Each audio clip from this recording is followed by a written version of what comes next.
This is Cruise Radio. Cruise Radio is brought to you in part by tripinsurance.com. Travel insurance done right by the people who know travel insurance. Get a quote today at tripinsurance.com. Broadcasting from the tripinsurance.com studios in Jacksonville, Florida. This is Cruise Radio. Cruise Radio. John just returned from a 10-night cruise aboard the Cunard's Queen Elizabeth from, I guess it left from Vancouver, went up to Southeast Alaska and back, and he joins us on the line to talk all about it. How you doing, bud?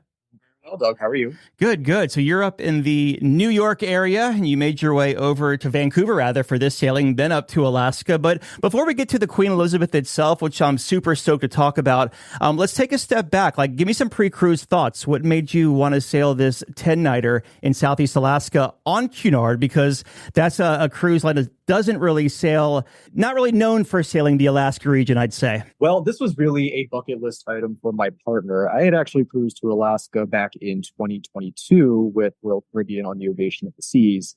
This was my 7th cruise overall. I cruised with Disney, Celebrity, Royal, Norwegian, of course, Cunard, and Princess. So when we were deciding what we would do for our summer vacation, we came across a very appealing 10-night itinerary on the Queen Elizabeth. And since we're both teachers with 2 months off in the summer, we thought, why not tack on a few extra days in Vancouver and just make a whole 2-week thing of it.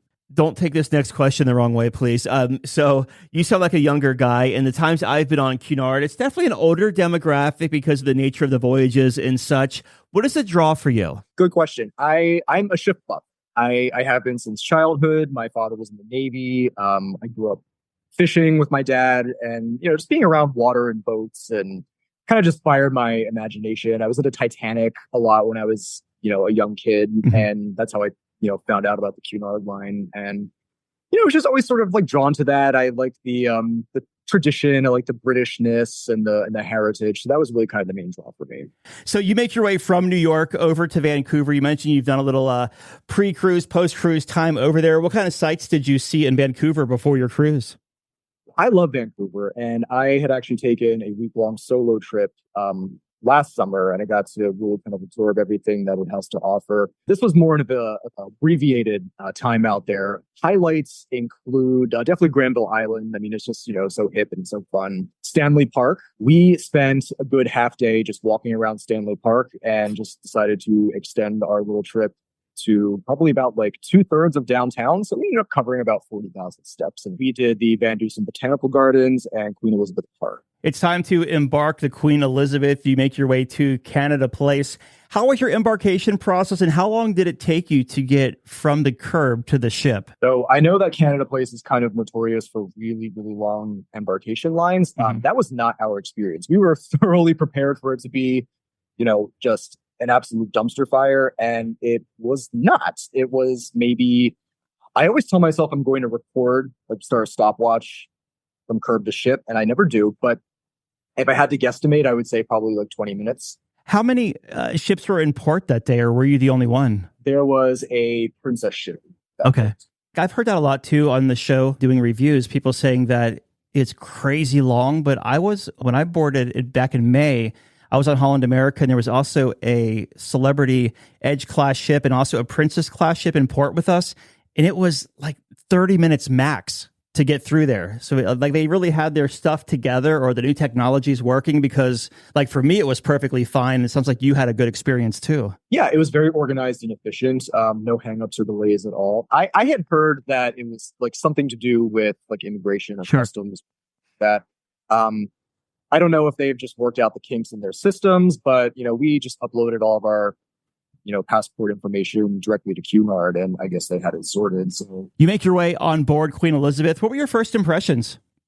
So we did not enter through the grand lobby, which was slightly disappointing. We entered in a forward stairwell, kind of near the theater, near their Royal Arcade area where they have their shops and their casino.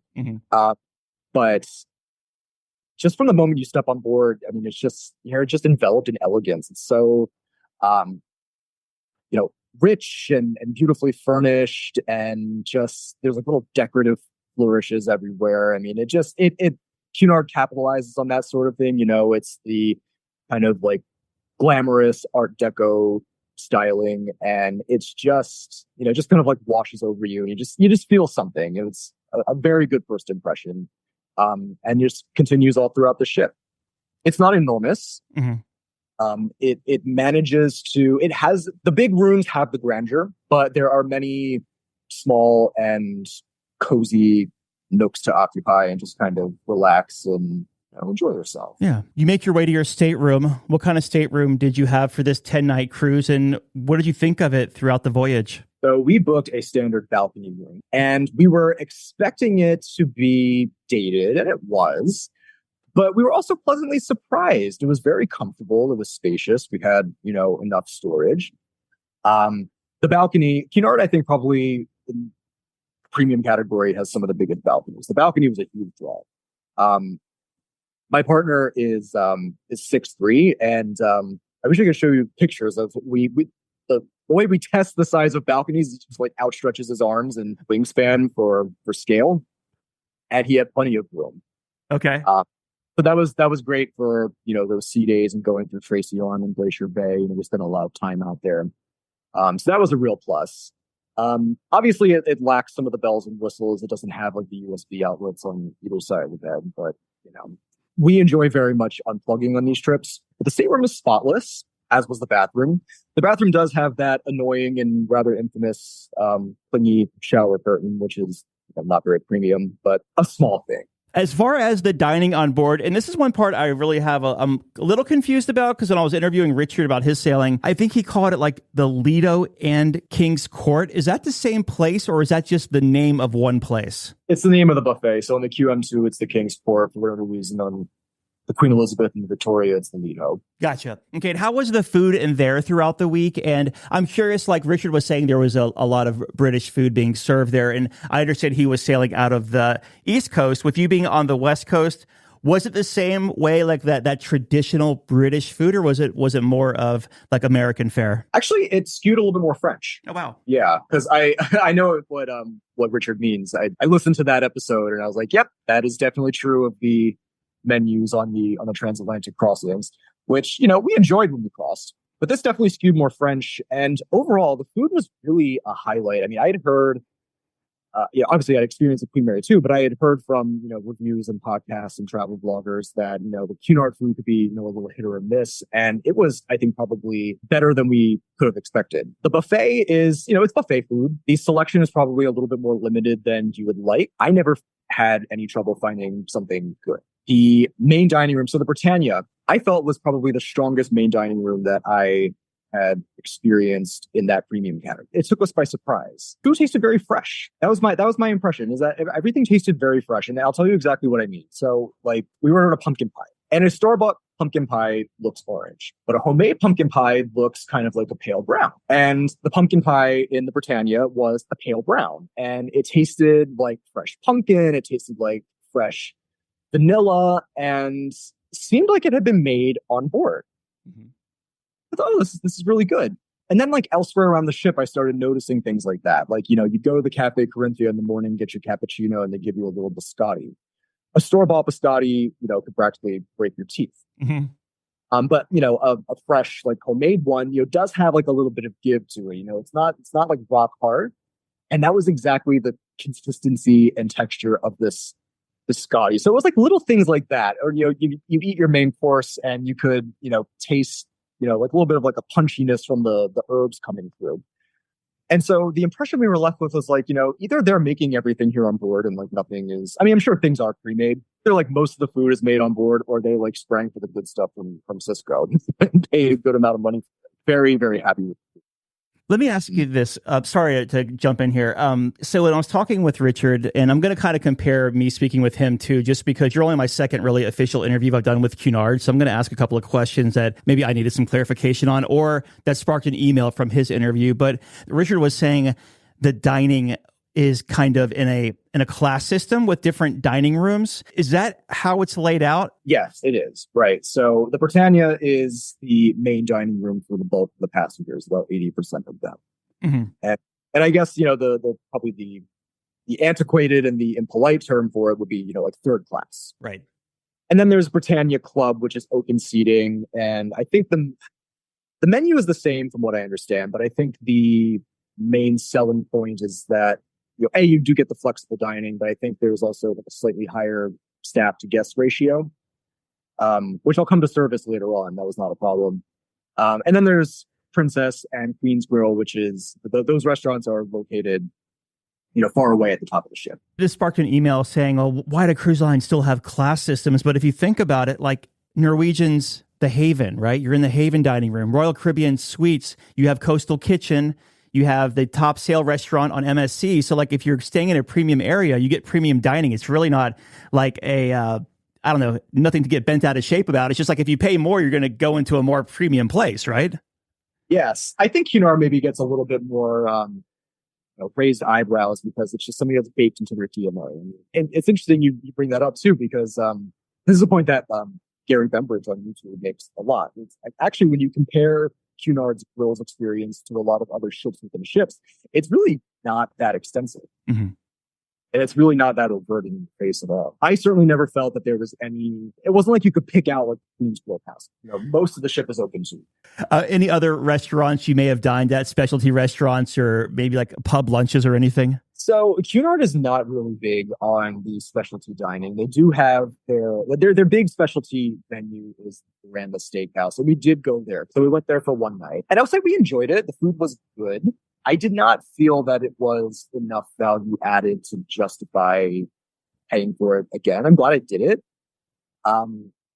We were very happy with the main dining room. That may sound like criticism of the Veranda, but I actually view that as a compliment to the main dining room. Ooh, that good. How about the entertainment around this ship for your 10 nights? What did you think of it? And does this one have a planetarium on board? This one does not have a planetarium, no. So the entertainment overall was very good, with some very notable exceptions. So I should take a step back and just preface by saying that, living so close to New York, we're just 30 minutes away from Broadway. My partner is a music teacher, and he has seen over 300 shows on Broadway. With that said, we felt like we approached this cruise, as we do with all of our cruises, with very reasonable expectations. We know what we're in for. We know that it's going to be the song and dance review shows. That part we fully expect. We did not expect them to be this egregious and this atrocious. I think they were really the worst that we had ever seen. And, with these types of shows, like, they are what they are, but they don't have to be terrible, right? They can be cheeky and fun, but they were just so, like, glaringly poor. They just read as very, dutiful and old hat and lackluster. And it was not helped by the fact. So there are 4 singers as part of the ship's entertainment company. 2 men and 2 women. And within those pairs, there was one like really talented and strong singer and one like very mediocre singer. Mm-hmm. And it just, that there was just quite a juxtaposition between, the leagues of talent, I guess, represented in the cast. The dancers were fine. But the bad stage shows, I mean, ironically, they actually kind of became a brand of entertainment in and of themselves because it just gave us like really great fodder to chit chat about over drinks. But I will say Cunard gets some very good guest performers. Mm-hmm. But I have to talk about their Insights lecture series because it's by far the best thing that they do. The Insights lectures, I think when people hear about them, they think like, oh, why would I want to attend, a lecture on vacation? First of all, the people they get are fascinating. Like really, really interesting people who are experts in their field. They get a diversity of people. So, chances are you'll find one person who's talking about something that might suit your interests. And also the lectures are bite-sized. So, maybe like 45 minutes max and like a little Q&A, and then you're like off to do something else. So on our trip, I think the standout definitely had to be, they had Libby Riddles, who was the first woman to win the Iditarod. Mm-hmm. And she presented, it was like a short video documentary, after which she did commentary into questions. That was fascinating. They also had other guest performers. They had a singer-songwriter. Who's a very good pianist and had a really good voice. Kind of kooky personality. Every time she was on stage, we thought maybe she had knocked back cocktails, but, fun. a violinist who was superb. I mean, it's really, you have to be a very talented person to just stand up there and play an instrument for 45 minutes. But let me tell you, the audience was transfixed. They had a comedian who was probably had a more like entertaining personality than I could say of his jokes. I hope I'm not going to rub any like listeners the wrong way, but kind of boomer humor, which, if you're into that, and, most of the crowd was. But he was an engaging personality. He was fun to listen to. He also sang very well, and he played the harmonica. And then let's see, was there anybody else? Yes. So there was this quartet, this male quartet that did, they're called the Bowery Boys, and they did, your classic like 1950s and 1960s standards. So that was it for what kind of like the primary, like the core theater entertainment. I don't want to spend too much time before we move on to the next topic, but I do just want to emphasize and highlight the other entertainment staff who actually organize like the events on board. Mm-hmm. So the quizzes, bingo, things like that.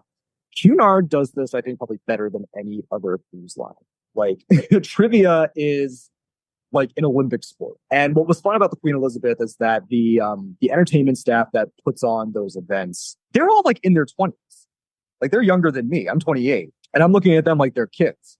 But they have such a way with these, more mature passengers. They just know how to like do things in an engaging way and make, what could be kind of like a dry and bland activity like bingo or trivia, like very, very fun. And, they develop such a rapport with the passengers. Like, during a trivia game, there's like, playful banter back and forth. And I just thought they did a really, really good job. They were definitely, a highlight. It's funny you talk about the lectures and not to sleep on them, because on my Alaska sailing a couple of years ago, I wanted to see the life of a salmon. And my girlfriend was like, what? Who are you? And so, but we went there and we were both absolutely fascinated by this 45-minute presentation. It was so interactive. We were both thinking like a college lecturer, right? Just kind of womp, womp, womp. But it was interactive. They brought props. They had all these visuals. It was just so awesome. So 100% with you on board there, as don't sleep on them, and just, pop in if you don't like it, just leave. Oh, they're fascinating. And I haven't even said anything about the naturalists they had on board. When we went to Glacier Bay, the park rangers, the common bridge. I mean, just really well done. If you like an entertainment program that skews a little bit more cerebral, kind of more heavy on the enrichment, then, Cunard is definitely for you. They really do it very, very well. So let's talk about the days at sea on this 10-night cruise, and how were they as far as crowds and congestion, both like in the dining areas and just around the ship? Non-existent. Nice. There are only two real like true seals. And then, scenic cruising through Tracy Arm and Glacier Bay. But there were many times when, my partner and I would remark to each other or to our friends, like, where are the passengers? Like, where is everybody? The whole ship is just, it's not eerily quiet. It's just peaceful. It's just relaxing. And you never feel like you are going to have to wait. You never wait in line for anything. Mm-hmm. There's never a struggle to get a drink in a bar. I did ask our server one evening, how full was the ship? The ship holds about 2,100 people. He said there were about 1,900 on board. I think, even at capacity, I can't imagine that ship gets very crowded. It really was, I think, the perfect complement of passengers. And really kind of lent itself to just a very laid back and easygoing atmosphere. It was great. Yeah, I mean, anything under 2,000 guests these days sounds like a dream, right? How about the casino area as far as like the smoke situation in and around it? So as far as I know, the casino is non-smoking. However, I don't think it would have made much of a difference because it is tiny and nobody goes there. It's essentially just a thoroughfare. So let's talk about your ports of call. You leave Vancouver, you go through the inside passage. What was your first port or stop you made? And what was the highlight that we can move to the next one? So the first port was Ketchikan. We did the Great Alaskan Lumberjack Show, and then we also did a hoverboat eco tour. I would probably choose the hoverboat eco tour as the highlight.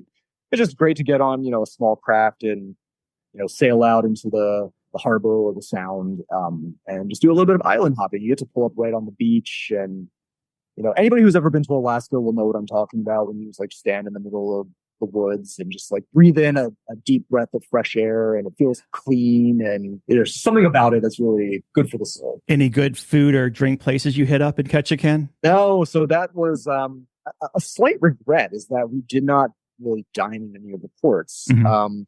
We just, I guess the frame of mind was, we paid for food on board. We're going to enjoy that. Sure. And it can also be like a little bit difficult to discern like what is actually like a local eatery versus, a chain that's moving in the next port. Yep, exactly. Yeah. We just and then your next port of call, where'd you go? So that was a day of scenic cruising through Tracy Arm. Mm-hmm. And that was a day spent almost entirely on the balcony, just relaxing, just watching the world go by. The word that comes to mind is sublime. Mm-hmm. When I went to Alaska for the first time, I was expecting it to be beautiful, but there are a lot of places that are beautiful. But really, the word that just kept popping in my mind was sublime. Like, you can hardly believe that you are there experiencing something that is just so awe-inspiring and grand and, imposing, but also so lovely.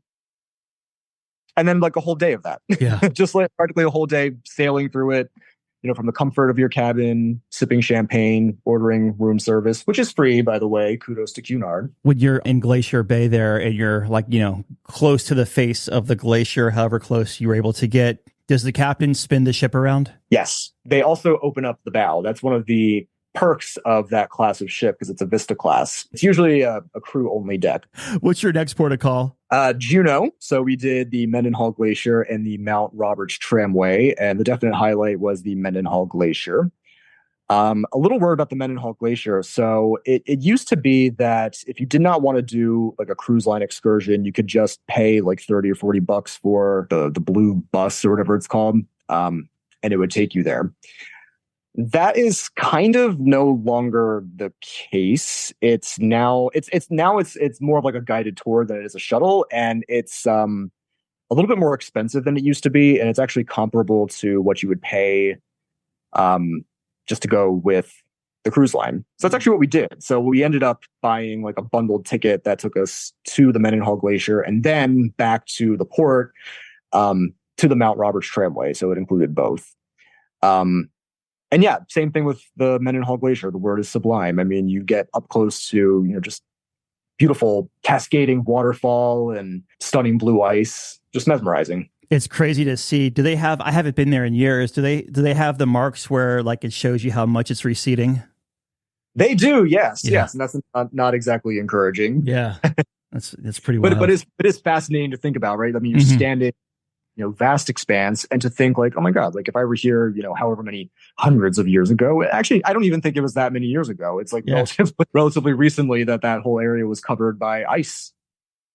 Yeah. Someone sent a picture in for a photo of the week for the Friday news thing I do. And I was like, oh my gosh, that's what it looks like now? Because my last time there was 2012. So it was 12 years ago, right? So I'm like, this has gone back, receded a lot since then. Pretty wild. So after Juneau, where'd you go? So from Juneau, we went to Skagway and we did the White Pass and Yukon Scenic Railway. And what was great about that was we had like very typical Alaskan weather on this trip.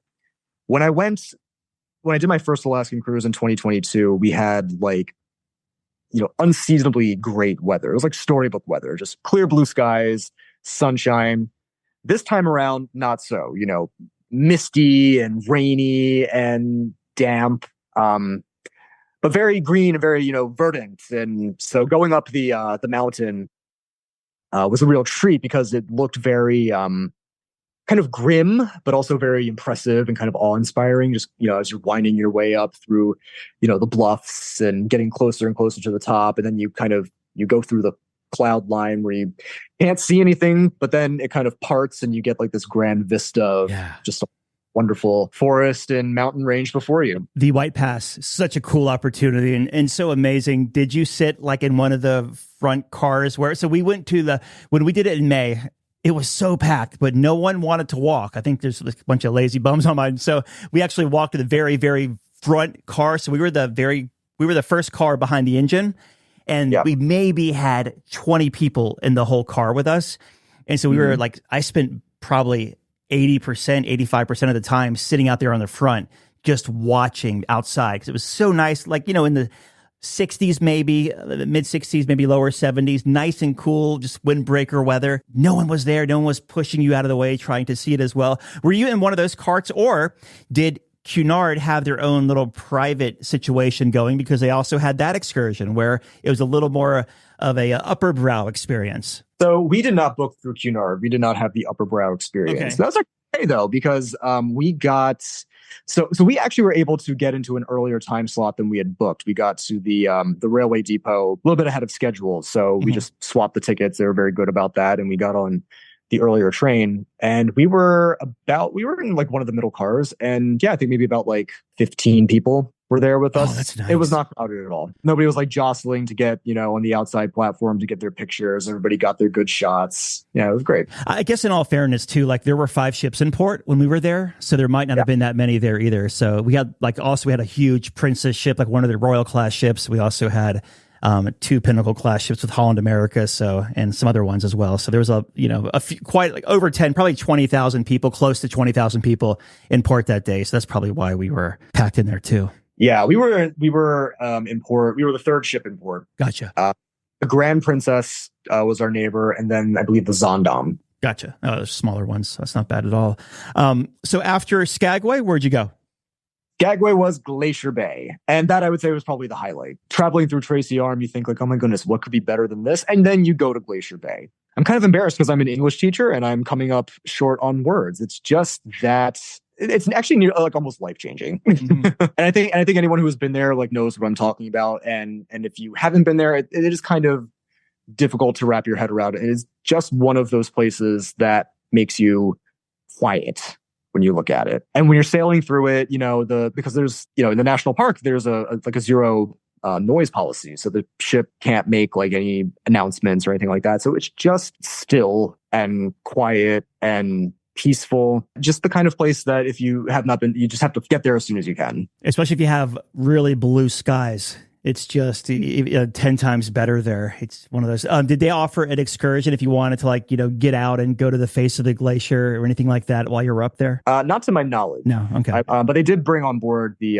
park rangers who gave a lot of really interesting commentary inside the ship. What was your next port of call then? So after Glacier Bay was Wrangell, which I had never heard of before. I quickly learned why. After doing a little internet thing, we found that Wrangell, I think they limit, I forget the exact number of cruise passengers they admit annually, but it's definitely under like 10,000. Mm-hmm.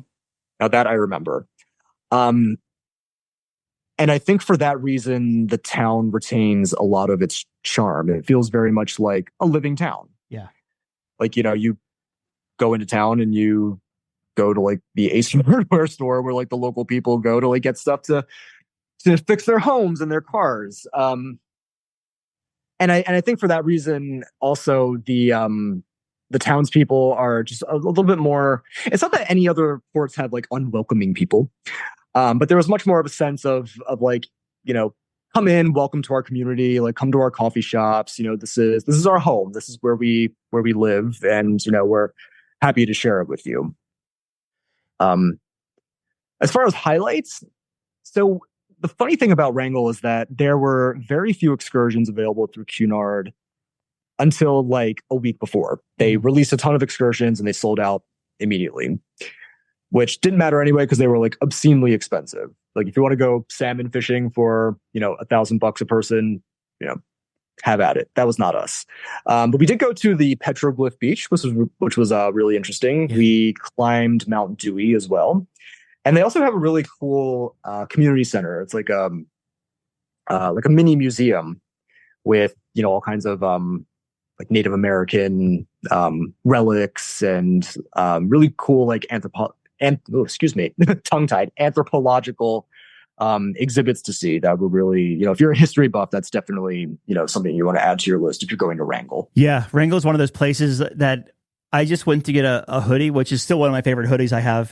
But the lady brought us in and she's like, do y'all want a cup of coffee or a tea or anything? And she was they were just so friendly. And she was like, it almost felt weird because normally you go to a cruise port and it's like Diamonds International or Caraloha and stuff, where people were just so down to earth. And that is a fun hike too, doing that Mount Dewey trail. So it's always fun as well. It's a good perspective too. You get a nice picture. Yeah, for sure. What was up next? Up next was Victoria. I feel so bad for the city of Victoria. I mean, it really is like just the loveliest city.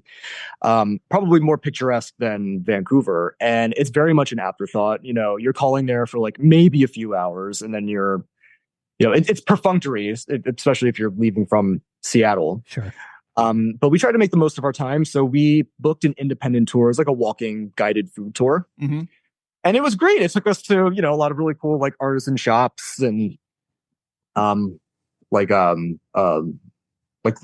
just, really kind of diverse array of little restaurants where you could kind of sample some food and like candy shops, sampled some wine, and, just a really good way to get around downtown and just, take in the city life. I'm a big city person and, I love just exploring, downtown areas of cities and getting a feel for what the food culture is like and, where people go to, have a good meal with friends and family and spend their time. Yeah, they have a really good Asian food scene there in Victoria. They do, yes. Yeah, Mm-hmm. There's some great Asian food there. So you make your way back to Vancouver. How was your debark process?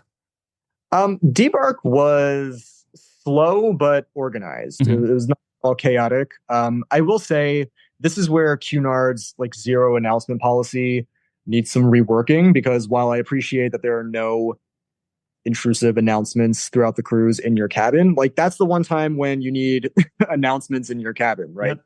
When are you getting off the ship? When is your, debark group called? So it means that you can't just like wait in your cabin to be called to leave the ship. You have to kind of take your luggage and, or take your carry-on, depending on if you're doing self-assist, and wait in a public area with all the passengers and just try to like jostle your way off the ship. It was not unbearable, but it took longer than I wanted it to. I just, the antsiness sets in and you think like, oh, I can see the gangway right there. Like, why can't I just get off? And I know why you can't, because your luggage is not ready yet, but sure. I would have much preferred to just wait in my cabin. When you returned, did the other ships have an impact on how fast you were debarking? I don't know. And I also didn't time the debark process. If I had to guess, I'd say maybe like 30 minutes to 45 minutes. Again, not terrible, but yeah, after 10 days, as much as I, enjoyed the experience, like, you're ready to, catch your flight and kind of wrap things up and go home and start planning the next adventure. So yeah, the reason why I asked you about that is just because I've never actually checked a bag on a Vancouver cruise. I've either gone one way up to Anchorage area, or I just did a carry-on. So I never knew how it was like below there. If you had 3 ships in port, if it was a crap show trying to, get your bags and stuff, or if everything was well organized below deck there. Do they have like a carousel, or do they bring it out like in waves and just put it on the floor? They put it on the floor. Okay. They bring it out on the floor. Gotcha.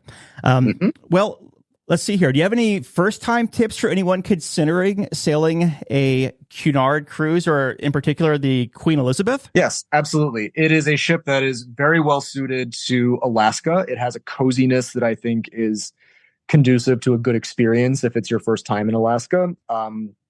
Looking back on my time on the Ovation of the Seas, this might sound like absurd, but there seemed to me like kind of something weird about being in an environment that kind of felt like a floating shopping mall while sailing through glaciers. Like this felt much more like, a country home where you would like to just kick back and enjoy your coffee and a little champagne while you're taking in the scenery. Yeah. I would also say if you are a younger person, do not be put off from Cunard. If you like enrichment, if you like a more, laid back sort of daily program and atmosphere that does feel just a little bit more genteel with like a touch of old world glamour. That's what Cunard does. They're in the business of creating ambiance and they do it well. What was your biggest highlight? The service. When we sailed on the Queen Mary 2, we had good service. There was never any point where we felt like we had bad service, but we just noticed that, sometimes the bar waiters is a little bit more transactional. When we cruise, we always take a box of thank you cards to just, tip a little extra for, our cabin steward, our dining staff, maybe a bartender. Usually maybe like no more than 4 people. Doug, I think we gave out like a dozen thank you cards. We had to go to the ATM.